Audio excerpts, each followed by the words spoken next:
আল্লাহ তাআলা পবিত্র কোরআনে আরেকটি আয়াত আরো কয়েকটি আয়াত নাযিল করেছেন ওয়ালাকাদ যারানা লিজাহান্নামা কাসীরাম মিনাল জিন্নি ওয়াল ইনস লাহুম কুলুবুন লা ইয়াফকাহুনা বিহা ওয়া লাহুম আ'য়ুনুন লা ইউবসিরুনা বিহা ওয়ালাহুম আযানুন লা ইয়াসমাউনা বিহা উলাইকা কাল আনআম أولئك كالأنعام بل هم أضل أولئك هم الغافلون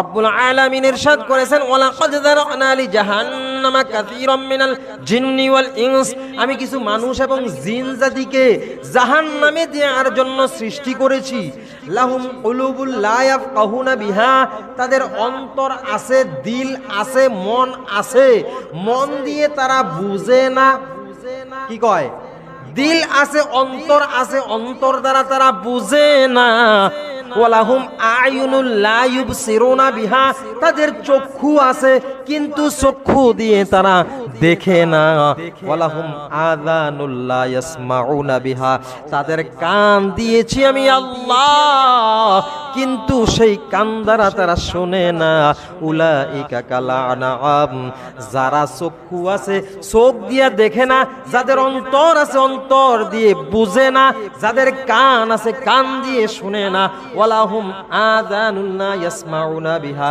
এরপরে আল্লাহ বলেন উলাইকা কাল আনআম তারা হলো চতুষ্পদ জন্তুর মতো নাউজুবিল্লাহ কি বলেছে আল্লাহ আমি পশুত্ব আর মনুষ্যত্ব বললাম না আল্লাহ বলেছে তারা চতুষ্পদ জন্তুর মতো চারপাওয়ালা জন্তুর মতো চারপাওয়ালা জন্তু বিড়াল কুকুর শিয়াল তারপরে আপনার গরু মহিষ ভেড়া ছাগল এই ধরনের গুলার বুঝে না চারপাওয়ালা কি গরুও হয় কুকুরও হয় তাই না শিয়ালও হয় বিড়ালও হয় আল্লাহ বললেন উলাইকা কাল আনআম তারা চতুষ্পদ জন্তুর মতো বলেছে কে আল্লাহ আমিও এই কথাটা প্রথম বললাম দুটি সত্য নিয়ে মানুষ যখন বুদ্ধি জ্ঞান হয় তখন তার ভিতরে দুইটি সত্য বিরাজমান হয় একটা হলো মনুষ্যত্ব আর একটা হলো পশুত্ব আর পশুত্ব যে আছে আল্লাহ তাআলা এটা প্রমাণ করেছেন উলাইকা কাল আনআম তারা মানুষ হয়েও কিসের মতো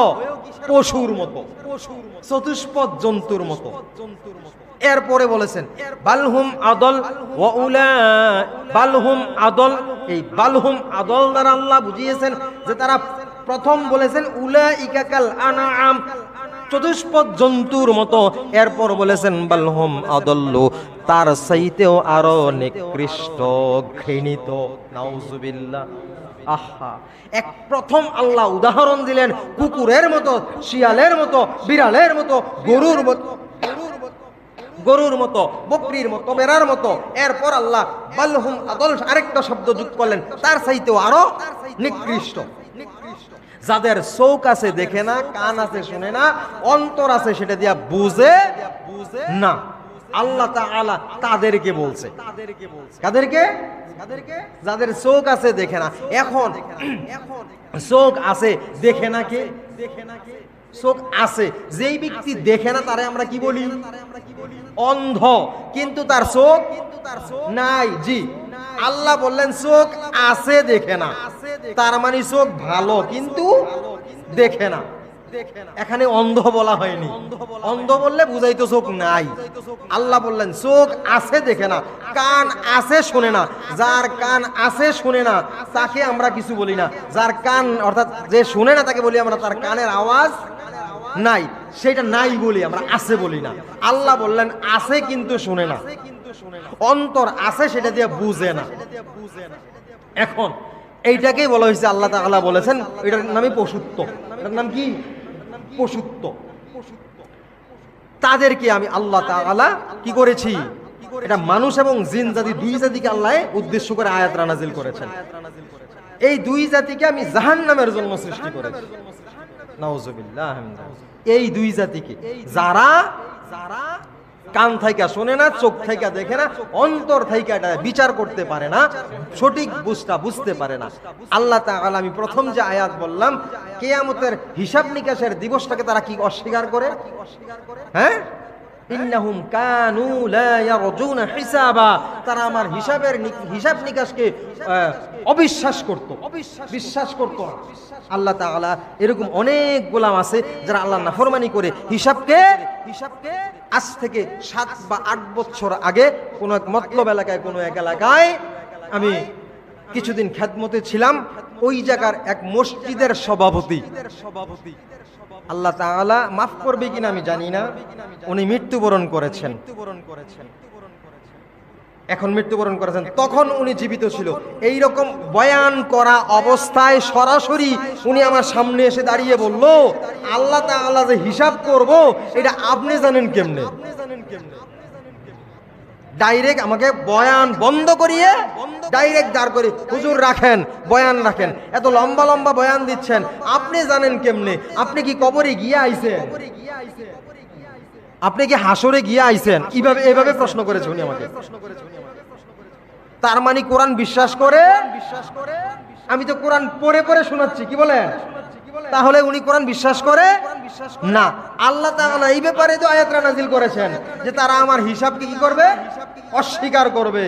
ওয়াকাযযাবু বিআয়াতিনা কিযাবা, আমার আয়াতগুলোকে তারা মিথ্যা তুহমত লাগাইবো,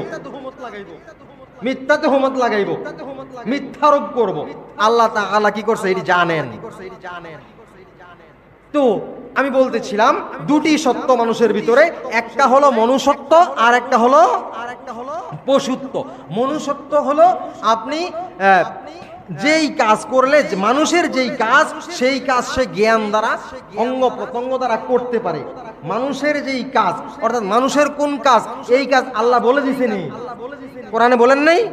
বলে দিছে, হাদিসে নবীও বলে দিছে। তো এইভাবে দিনের ভিতরে এই কথাগুলো আছে, মানুষের কাজ কি। এখন আপনি মনে করেন একজন মানুষ বর্তমান যুগে আমাদের জমানায় এইরকম বিভিন্ন রকমের স্কুল কলেজ ভার্সিটির অথবা যে কোনো শ্রেণীর ছেলেবেলেরা দাঁড়াইয়া প্রস্রাব করে নেই, কথা কইেন, দাঁড়াইয়া প্রস্রাব করে নেই, দাঁড়াইয়া পানি পান করে নেই। হ্যাঁ, এখন বিপদে যদি পড়ে খান সেটা আলাদা উজর, একটা কারণ। কিন্তু সচরাচর যেই ব্যক্তি দাঁড়াইয়া পানি পান করে, পানি খাওয়ার সুন্নত আছে না নাই? পানি খাওয়ার সুন্নতের মধ্যে বসে খাওয়া সুন্নত। 6টা সুন্নতের মধ্যে একটা সুন্নত হলো বসে খাওয়া, কিন্তু দাঁড়িয়ে খাইলাম। সুন্নত কার? নবীর কাজ। নবীর কাজকে আমরা অনুসরণ করার নাম কি? সুন্নাত। এখন এটা সুন্নত ফেলে দিয়ে আমি নবীর কাজকে অবহেলা করে দাঁড়িয়ে দাঁড়িয়ে পান করব। আচ্ছা বলেন তো, আমাদের যত গৃহপালিত পশু অথবা ঘরের বাহিরের পশু যারা পালি না, কুকুর, বিড়াল, ছাগল, গরু, এগুলা কোনটি পালি আর কোনটি পালি না, দূরে রাখি। হ্যাঁ, এই দুই পক্ষই পানি খাওয়ার সময় বসে খায় না দাঁড়িয়ে। তাহলে মানুষকে আল্লাহ তাআলা পয়গম্বর দিয়া, রাসূল দিয়া বুঝাই দিলেন যে বসে খাওয়া সুন্নত। আর আপনি কি করলেন? গরু যেভাবে দাঁড়িয়ে খায় আপনিও সেভাবে দাঁড়িয়ে খাইলেন। তাহলে আপনি নবীর সুন্নতকে অস্বীকার করে বা অবহেলা করে, অবজ্ঞা করে পশুর ন্যায় আচরণ করলেন। এইটাকে বলে পশুত্ব। এটাকে কি বলে? পশুত্ব। পশু সত্য শব্দটা আমরা একসাথে বলি কি? পশুত্ব। পশু সত্য যেটা পশু বিরাজমান, হ্যাঁ, আর মনুষ্যত্ব যেটা মানুষ বিরাজমান। বুঝে আসছে? যার ভিতরে মানুষ বিরাজমান এটাকে মনুষ্যত্ব বলা হয়, আর পশু বিরাজমান পশুত্ব বলা হয়। আচরণ দ্বারাই তো পরিচয়, তাই না? পশুর আচরণ হইলে পশুত্ব, মানুষের আচরণ হইলে মনুষ্যত্ব। তো এই দুইটা সত্য নিয়ে আমরা দুনিয়ায় চলাচল করি। আল্লাহ তাআলা ময়দানে মাহশরে যখন উপস্থিত করাবেন, তখন ফেরেশতারা দাঁড় করাবে, এক পাও সামনের দিকে যাইতে পারবে না প্রশ্নের জবাব দেওয়া ছাড়া। জবাবটা সর্বপ্রথম প্রশ্নটা কি বললাম? সারা জীবন তোমাকে জীবন দেওয়া হয়েছিল, এই জীবনের মধ্যে তোমার পশুত্ব ছিল না মনুষ্যত্ব ছিল? এই কথার জবাব দাও। নাম্বার 1, 1 নাম্বার প্রশ্ন। হাদিসটা কোথায় বললাম? তিরমিজি শরীফের 2416 নম্বর হাদিস। তিরমিজি শরীফের 2416 16 নম্বর হাদিস, খেয়াল দেখবেন। কেউ কেউ কারো কারো কাছে মোবাইল আছে, অ্যান্ড্রয়েড আছে, সার্চ দিলে হাদিস চলে আসবে, দেখবেন আছে কিনা। তখন জিজ্ঞাসা করবে সারা জীবন কিভাবে কাটাইছো, এটার একটা হিসাব নেবে। এরপরে দ্বিতীয় প্রশ্ন হবে যৌবন কাল কিভাবে কাটাইছো, কিভাবে অতিবাহিত করছো। আচ্ছা, জীবন যে জিগাইব, জীবনটার তো অর্ধেক না, শুরু থেকে শেষ পুরা জীবন না। এই পুরা জীবনের হিসাব জিগানের পরে 2 নম্বরে আবার জিগাইব যৌবন কাল। তার মানে কি জীবনের ভিতরে না বাহিরে? ভিতরে। জীবনের ভিতরেই তো যৌবন কাল। এই যৌবন কালের হিসাব আবার জিজ্ঞাসা করার কারণ কি? প্রশ্ন কারণ কি? বুঝা গেল এটা স্পেশাল, এটা স্পেশাল। যৌবন কালের আলাদা একটা দাম মাওলা পাকের কাছে আছে না নাই? এই জন্য আল্লাহ তাআলা জিজ্ঞাসা করবে। ফেরেশতারা বলেন আল্লাহ তাআলার নবীর কাছে বলেন, ফেরেশতারা বলেন যে জিবরাইল আমিন বলেন যে বৃষ্টি হইলে আকাশ থেকে, জিবরাইল আমিন বলেন বৃষ্টি হইলে আকাশ থেকে যখন বৃষ্টিগুলা মাটিতে পড়ে, আমি জিবরাইল ইচ্ছা করলে আল্লাহ তাআলার হুকুম হইলে সমস্ত বৃষ্টির ফোঁটাগুলো একটা একটা করে গুনতে পারি। যৌবনকালে যে ইবাদত করে, এই ইবাদতের হিসাব আমি জিবরাইল করতে পারি না। কেউ বুঝেন নাই? কইছে আমি বৃষ্টির ফোঁটা গুনতে পারি, যৌবনকালের ইবাদত হিসাব করতে সুবহানাল্লাহ চিৎকার মেরে কর। তাহলে যৌবনকালের মূল্য কি? অনেক বেশি। আচ্ছা, যৌবনকালের মূল্যটা কি এই শুধু এই জায়গায় আমলের জায়গায় না, ইহজগতেও আছে? হ্যাঁ, আমি বলবো নামাজ ফরজ হয়েছে, নামাজের কথা বলা হয়েছে 82 জায়গারও বেশি জায়গায়। আমি ধরলাম 82 জায়গায়। আল্লাহ তাআলা কোরআনের মধ্যে সালাত শব্দটা 82 জায়গায় এনেছে। কয় জায়গায়? 82 জায়গায়। এইটা ঠিক 7 বছর থেকে শুরু কইরা 90 বছর পর্যন্ত, 7 বছর থেকে শুরু কইরা 150 বছর পর্যন্ত, যতদিন আপনার হায়াত অতদিনের জন্যই নামাজ ফরজ। নাকি কোনো বয়সের বাড়তি কমতি আছে? আচ্ছা, সমস্ত জীবনের জন্য নামাজ ফরজ। এখানে আয়াত কত? 82। আয়াত কত? 82। আর যৌবনকালের একটা ইবাদত আছে, এটার নাম হলো জিহাদ। কি নাম? জিহাদ। এই জিহাদ ইবাদতটা শিশু মানুষের জন্য, কিশোরের জন্য না, বৃদ্ধের জন্য না, 3 কালের জন্য না, যুবকদের জন্য। তাহলে এই যুবকদের জন্য জিহাদ শব্দটি কোরআন শরীফে এসেছে 40 বারের উপরে। সুবহানাল্লাহ বলি। কয়বার? 40 বারের উপরে এসেছে। তাহলে বোঝা গেল শুধু এক কালের উপরে আয়াত নাজিল হয়েছে কয়টা? বুঝেন না? একটা কাল, শিশুকাল, কিশোরকাল, যৌবনকাল, বৃদ্ধকাল। এই শিশুকালের জন্য জিহাদ নয়, কিশোরকালের জন্য জিহাদ নয়, বৃদ্ধকালের জন্য জিহাদ নয়। 3 কাল বাদ শুধু যৌবনকালের জন্য জিহাদ। তাহলে 4টা কালের মধ্যে এক কালের উপরে আয়াত নাজিল হইল কয়টা? 40টা। আর 4 কালের উপরে আয়াত নাজিল হইল 82টা। বুঝে আসছে? তাহলে বোঝা গেল নামাজের তুলনায় জিহাদের আয়াত আমাদের উপরে বেশি হয়েছে না কম? বেশি। জি, এই তো সুন্দর বুঝছেন। 4 কালের মধ্যে নাজিল হয়েছে 82, আর এক কালের উপরে নাজিল হয়েছে 40, অর্ধেক। তাইলে বোঝা গেল ওইটার থেকে মূল্য এটার বেশি। তা আল্লাহর কাছে এটার মূল্য বেশি। আপনি কামাই রুজি রোজগার করেন, দুনিয়া হাসিল করেন, এইটাও এই দুনিয়ার মধ্যে এই কালটার খুব বেশি মূল্য। কি বলেন? আপনার বয়স যদি 50, 60, 70 হয়ে যায়, তখন আর একটা পূজা 10 কেজি চাউল, এখন আমি আর আপনি এই যে মুরব্বীগুলা বসে আছে, 10 কেজি চাউল দিয়ে যদি বাজারতে পাঠানো হয়, বাইতেই তো আস্তে আস্তে কয়েকবার জিরান লাগবো। কিও হাফানি ছুটে জায়গা হারে। আর একটা সময় ছিল 2.5 মুন্না বস্তা নিজে নিজে টান দিয়া কান্দ তুলে দৌড় দিছে। হ্যাঁ, এই সময়টার নাম ছিল যৌবনকাল। আর এখনকারটা আলাদা, যৌবনকাল পার হয়ে গেছে গা, শেষ হয়ে গেছে গা। এই জন্য এই দুনিয়ায়ও এই কালটার মূল্য আছে না নাই? আছে। এই জন্য আল্লাহ তাআলার ফেরেশতারা হাসরের ময়দানে উঠাইয়া এই কালটা স্পেশাল জিজ্ঞাসা করবে। দ্বিতীয় নাম্বার প্রশ্নটা কি? যৌবনকাল কোন কাজে ব্যয় করছো? যৌবনকাল কিভাবে ব্যয় করছো? 2 নাম্বার প্রশ্ন আমি বললাম হাসরের ময়দানে ওঠার পরে আল্লাহ তাআলা 5টি ফেরেশতারা 5টি প্রশ্ন করবে, এক পাও লড়তে দেবে না, আগে প্রশ্নের জবাব দাও তারপরে সামনে যাইও। তার কারণ কি জিজ্ঞাসা করতে পারেন, অনেকে প্রশ্ন করতে পারেন যে হুজুর ইচ্ছা করলে যেখানে হিসাব নিকাশ নিব ওই জায়গায় যাইয়ে তো তারা প্রশ্নটা করতে পারতো, ওইটাই এখানে প্রশ্ন করবে কেন? আমি বললাম হাসরের ময়দানটা উত্তপ্ত তামার জমি হবে, উত্তপ্ত একটা বালু আসমান সূর্য মাথার উপরে চলে আসবে, এটার গরমে মাথার মগজগুলো টকবক করতে শুরু করবে। সবার জন্য তো না, কি বলেন? সবার জন্য না। এই জন্য আগে প্রশ্নটা কইরা লইব, প্রশ্নের সঠিক জবাব দিতে পারলে তার জন্য আর এ আযাব শুরু হবে না। আর যদি জবাব দিতে না পারে তখন বিচার দিবস, বিচারের সময় হইতে হইতে এই আযাব ভোগ করতে করতে যাবে। বুঝে আসছে? এই জন্য উইঠাই প্রশ্নের জবাব 5টা দিতে হবে। 1 নম্বরে সারা জীবন কোন কাজে ব্যয় করছো, 2 নম্বরে যৌবনকাল কিভাবে কাটাইছো। যৌবনকালে অনেক যুবকরা আছে যারা এই যৌবনকাল মনে করে আল্লাহ পাক যৌবনকাল দিছে শুধু একটা মহিলার সাথে অতিবাহিত করব, একজন মেয়ের সাথে অতিবাহিত করব, এই জন্য মনে হয় আমার যৌবনকাল দেওয়া হয়েছে। অনেক যুবকরা আছে পারে না 2-3 জনের কথার আগে হাত পাও চালাইয়া ঘুষি দিয়া কলজা করতে ফেরাই লেব, এমন মোড নিয়ে চলে, আছে না নাই? এমন মোট রাসূলের সাহাবীদেরও ছিল, নাউজুবিল্লাহ। এমন না, তাদের মোট এমন ছিল যখন পয়গম্বরকে পাওয়া যাচ্ছিল না মদিনায়, ওমর রাদিয়াল্লাহু তাআলা আনহু তরবারি হাতে নিয়ে বলেছিল, ও মদিনার কাফের মুশরিকেরা, এই কিছুক্ষণের জন্য যদি মদিনার রাসূলের সংবাদ না দাও একটার গর্দানও আমি ওমর রাখবো না। এই মোটটা ছিল নেই, কথা কয় না, এইরকম মোট ছিল নি সাহাবীদের। কি ছিল? সত্যের পথে। কোন দিকে? সত্যের পথে।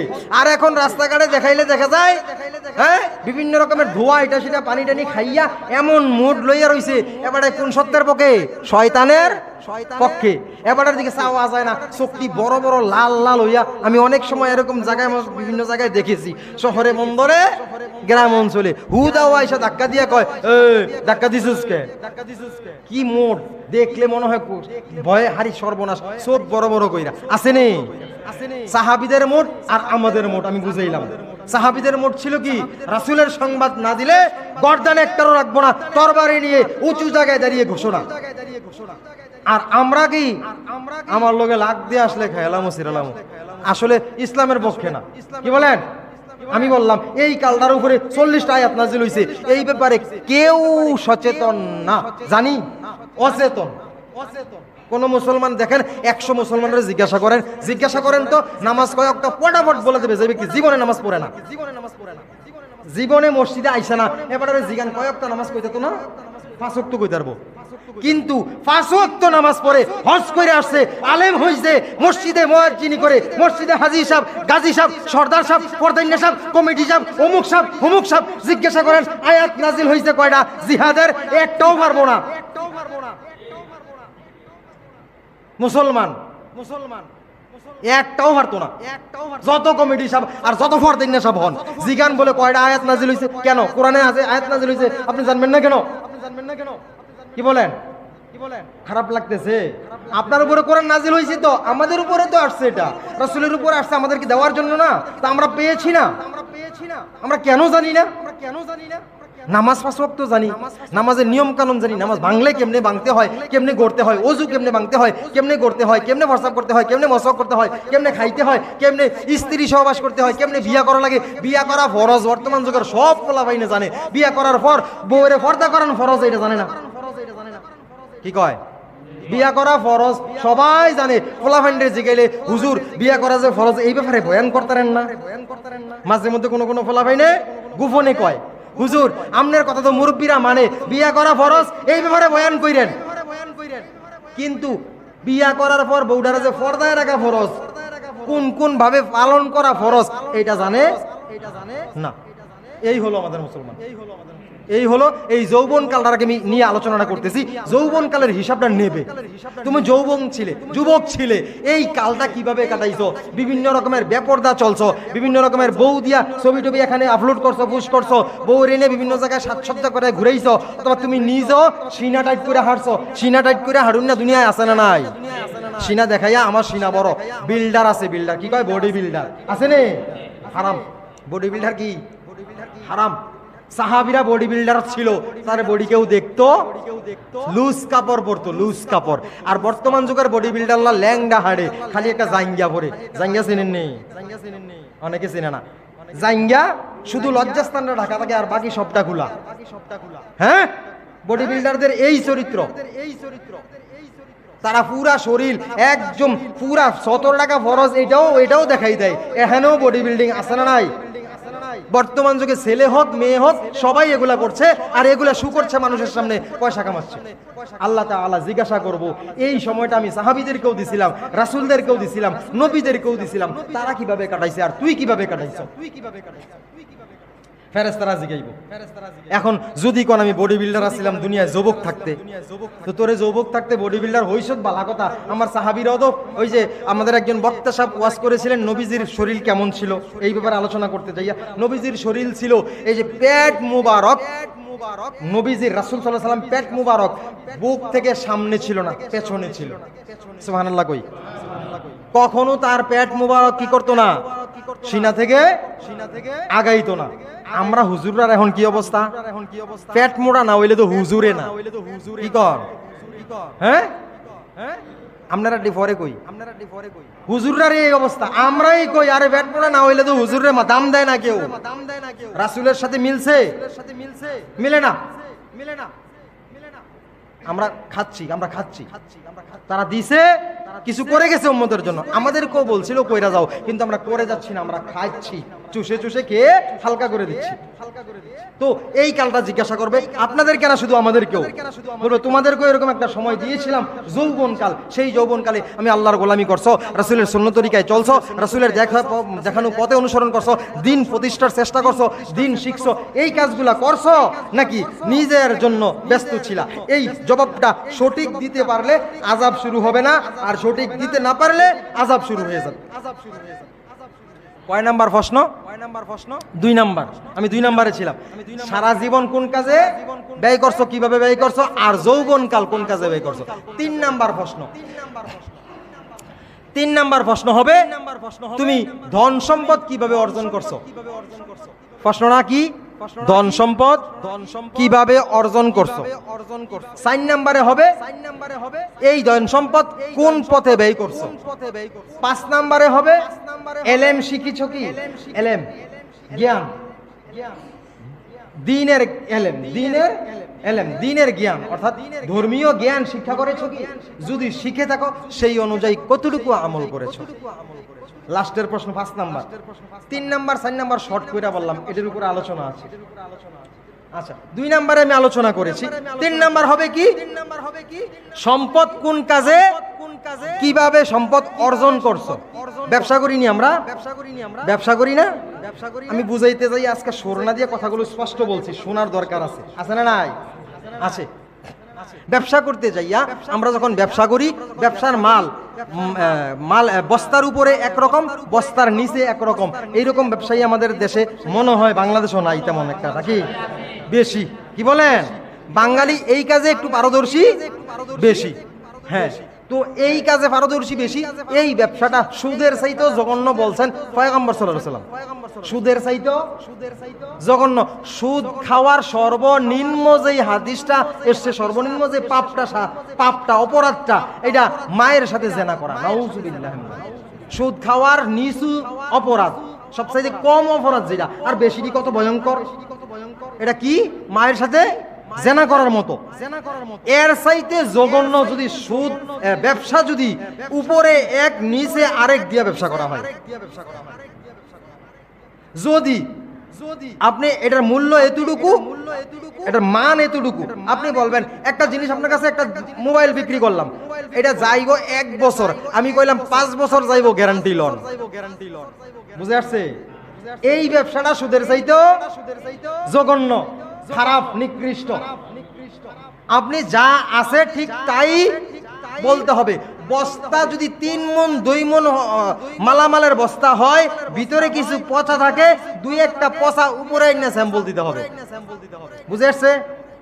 ব্যবসা কথা বুঝে আসছে? জমিতে কাজ করতে গেছেন, আমরা বদলি দেইনি, দেই। বদলির সাথে কন্টাক্ট হয়েছে 8 ঘন্টা। এখন গৃহস্থ বেড়ায়, মালিক বেড়ায় নাই, 8 ঘন্টা কাজ করবেন। 8 ঘন্টা কাজ করার কথা কইয়া আপনি 500, 700, 800, 1000 টাকা নিবেন, অথবা 800ই নিলেন।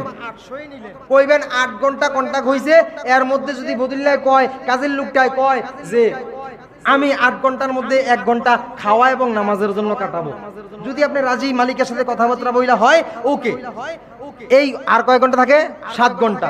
7 ঘন্টা কাজ করবেন, টাকা নেবেন 800, বলা কন্টাক্ট হওয়ার পরে জমিতে গেছেন, মালিকে যায় নাই, মালিকে ব্যবসা করে, চাকরি করে, বিভিন্ন জায়গায় কাজে আছে।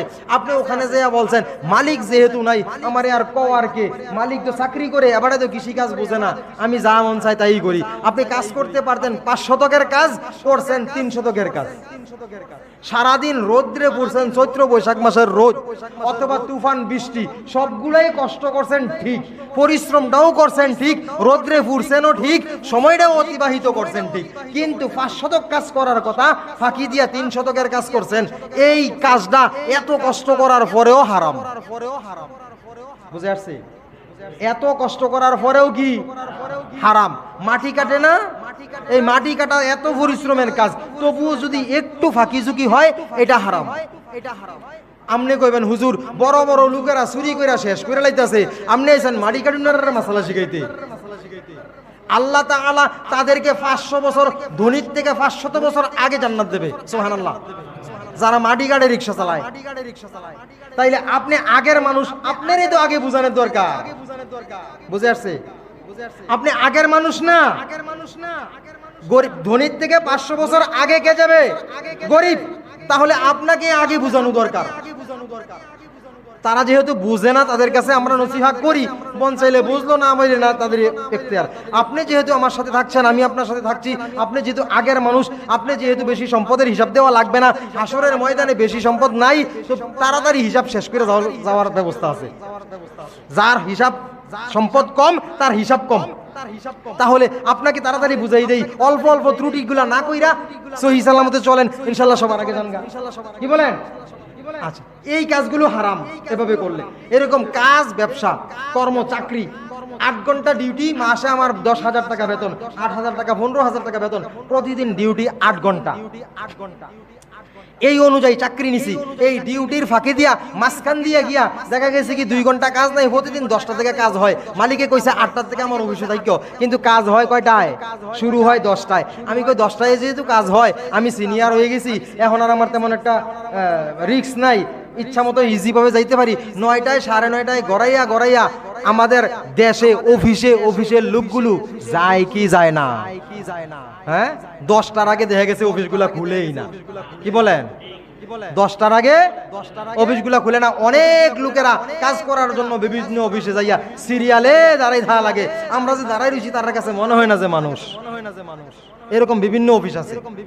এইগুলা চাকরি করে, কর্ম করে, সময় দেয়, কিন্তু টাকাটা নিচ্ছে কি? হারাম। হালাল টাকা হইতো যদি স্বয়ংসম্পূর্ণ সময়টা দিত, কাজটা স্বয়ংসম্পূর্ণ করতো। এই কিছু কিছু ত্রুটির কারণে এগুলো হারাম হচ্ছে। বুঝে আসছে? এখন সম্পদ কোন কাজে আয় করছেন, এটার হিসাবে আছি কিন্তু আমরা 3 নম্বর প্রশ্নে। ঠিক আছে? এইভাবেই তো আমরা সম্পদগুলো আয় করি, তাই না? এই জন্য আল্লাহ তাআলা এই আয় কিভাবে করছো, এটার একটা হিসাব নিব ওখানে। আর এই হিসাবটা কখন? শুরুতেই হিসাবটা শুরু হবে, যেখানে উঠবে সেখান থেকে।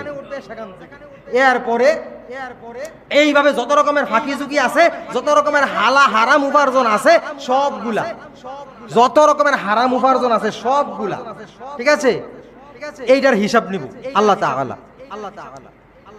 এরপরে বলবে সম্পদ কোন কাজে ব্যয় করছো, সম্পদ কোন কাজে ব্যয় করছো। সম্পদ অনেকের আছে, আছে না? আছে। ব্যয় করছেন কোথায়, এইটা জিজ্ঞাসা করবে আল্লাহ তাআলা। হালাল কাজে না হারাম কাজে না কোন কাজে ব্যয় করছেন? আপনার কাছে কিছু টাকা চাওয়া হলো মসজিদের জন্য, মনে করেন আমি দেখাই, আপনার কাছে একজনে যাইয়া বলল মসজিদের জন্য 5,000 টাকা দেন, আপনি মসজিদে আসেন নাই, বাড়িতে ছিলেন। কোথায়? বাড়িতে ছিলেন। থাকার পরে ওখান থেকে 5,000 টাকা আনছে, কেউ জানে না, জানেন শুধু যে দিছে আর যে লইছে। আমি মসজিদ দিয়ে দেখাচ্ছি, আপনারা খারাপ মনে করেন না। এইরকম দানের কাজটা তো ভালো কাজ, তাই না? 5,000 টাকা লইয়া মসজিদে আইতে আইতে 5,000-এর মধ্যে কি হয়েছে? কিছু প্লাস মাইনাস, প্লাস হয় নাই, মাইনাস হয়েছে, কিছু এদিক সেদিক হয়েছে। হইতে হইতে আইয়া 3,500 অথবা 4,000 আইয়া মসজিদে পড়ছে। বাকিটা আপনার পথ খরচ, গাড়ি ভাড়া, চা নাস্তা, পান সিগারেট। এরকম আছে না নাই বাংলাদেশও?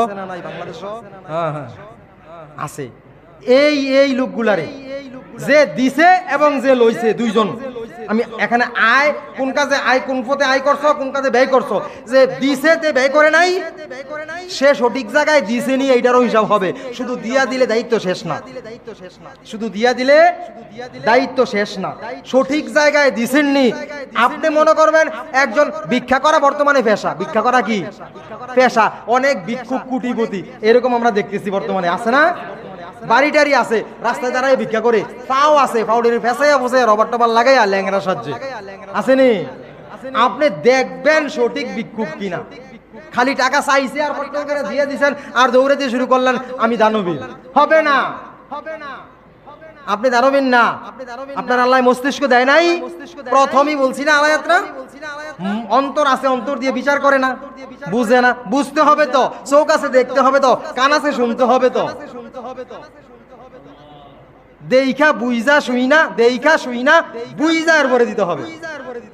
তারে কয় মানুষ যে দেখে এবং শুনে, অন্তর দ্বারা বিচার করে, বুঝে। আপনি দিবেন, দিয়ে হিসাব করবেন, জিগাইবেন জায়গা মতো পৌঁছলো নি, ঠিক আছে? যে দিল তার দায়িত্ব, আর যে নিল তার দায়িত্ব হলো কি? ওই যে কোন পথে আয় করেছো এইটার হিসাবে পড়বে।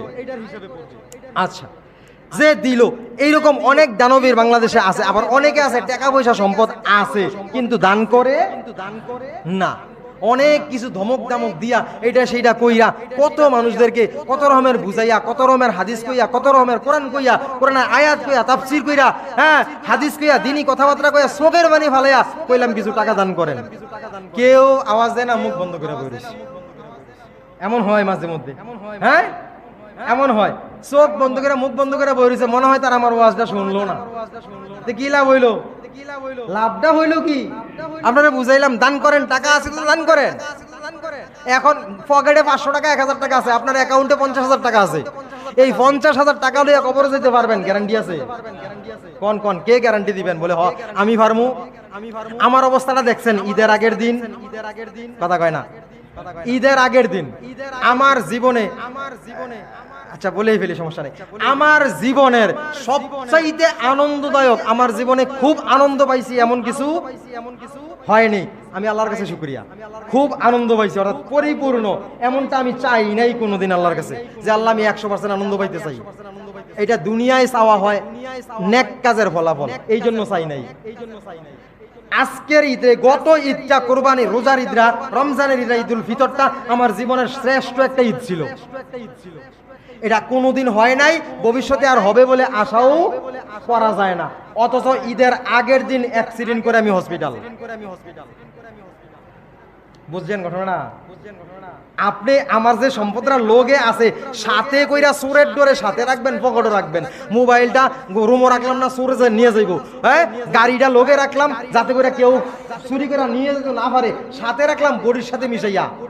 এই বডির সাথে থেকেই এমন ঘটনা ঘটছে, আমাকে আর খুঁজা পাওয়া যাচ্ছে না কি এর সম্পদ আর কি এর মাল। হ্যাঁ, আমাকে নিয়ে টানা হেঁচড়া শুরু হয়েছে, হয় না? তাহলে আপনি সম্পদ নিয়ে কবরে যাবেন কেমনে?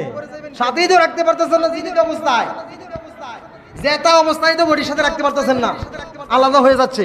1 সেকেন্ড লাগে না, কোন সময় চোখের পলকে ঘটনা ঘটলো আমি জানিও না। কেমন মুহূর্তটা?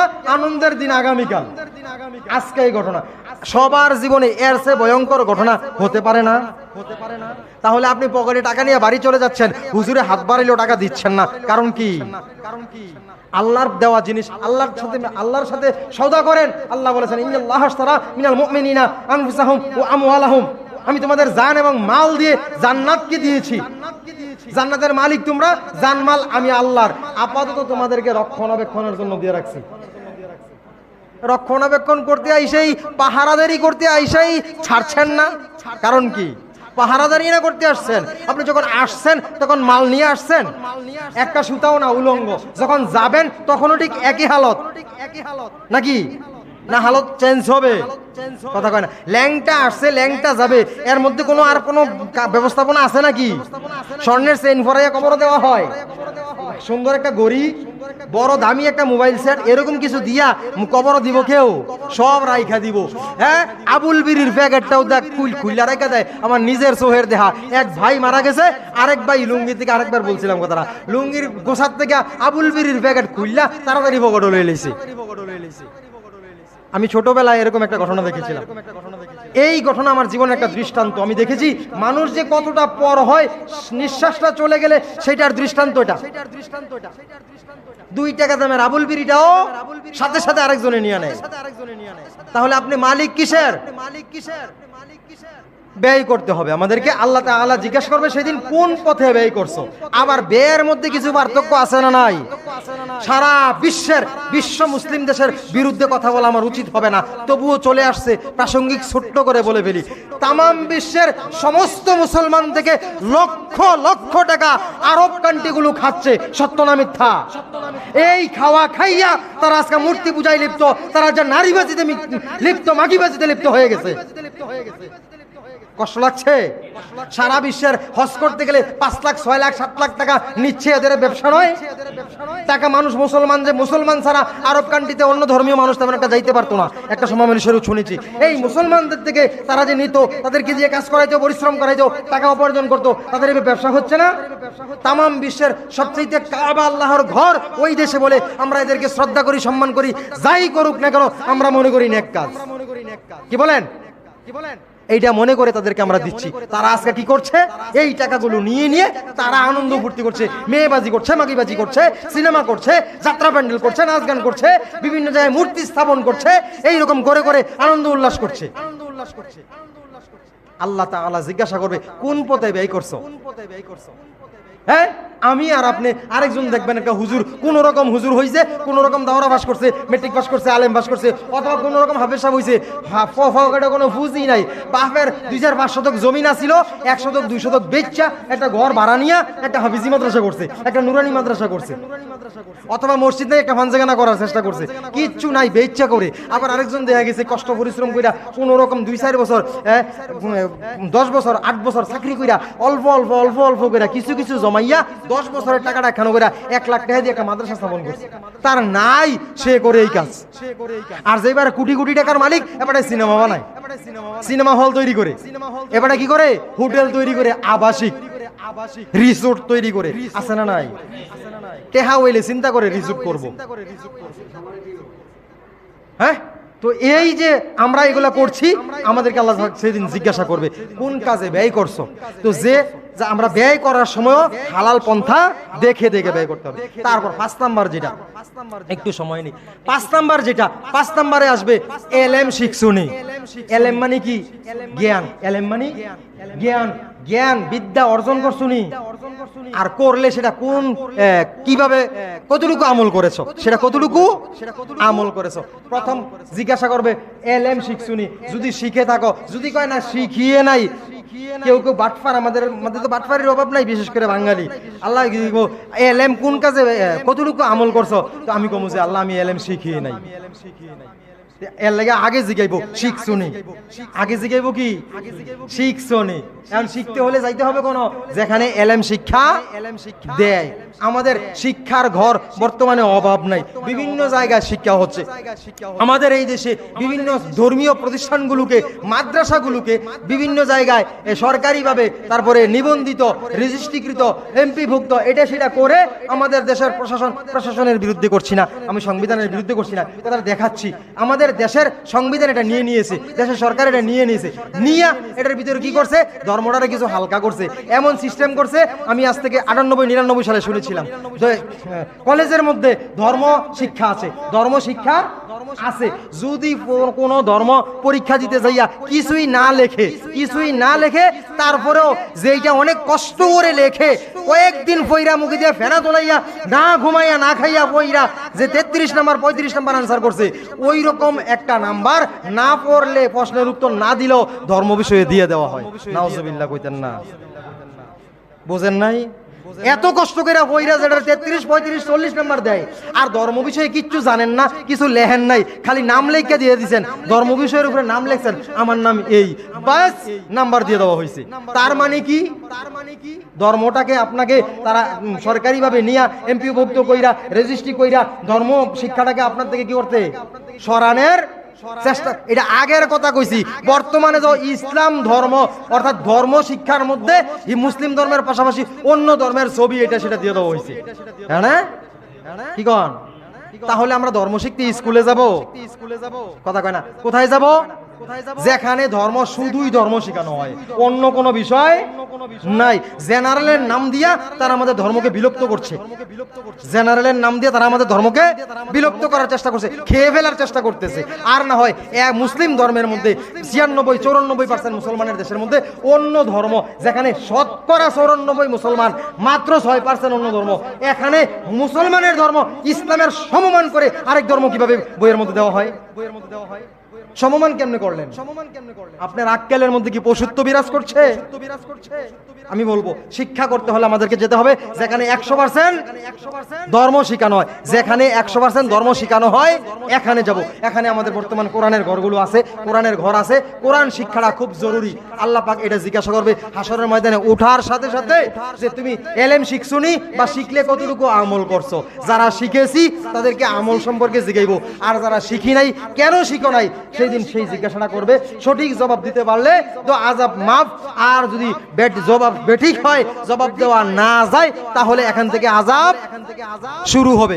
আমি কয়েকদিন আগে আপনাদের